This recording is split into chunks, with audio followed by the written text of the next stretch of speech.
tell. As a person, yes.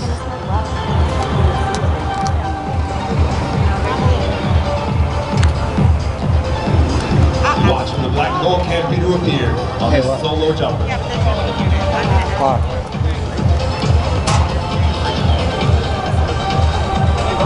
This is a perfectly good parachute that can be landed. There you go.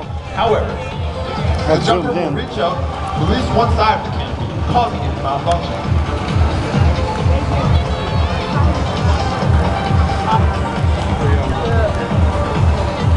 And there he goes, ladies and gentlemen. The jumper is now accelerating earthward at speeds in excess of 90 miles per hour.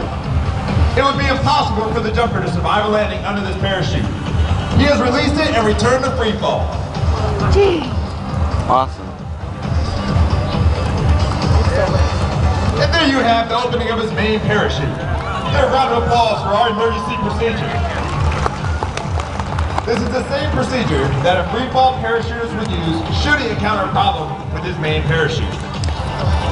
The reserve or auxiliary parachutes used by the Golden Knights are also flexible wing gliders, such as the one you see. There are some differences. They are white in color, with a slightly smaller wing surface area and much greater forward airspeed of up to 30 miles per hour. This enabling the jumper to make it back to any tight situation, being a downtown intersection or a major league stadium. While each jumper will repack his or her own main parachute, a certified parachute technician must repack the reserve parachute every 180 days, whether it's been used or not. You hear that? Yeah. You don't usually got to repack it in after 180 days.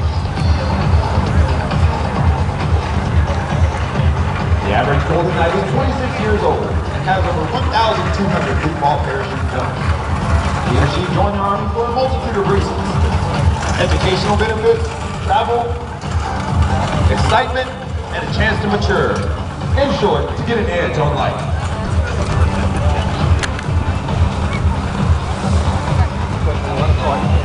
The C-31 used by the Golden Knights is a medium-range, twin-turboprop cargo airplane which has been modified for jump use.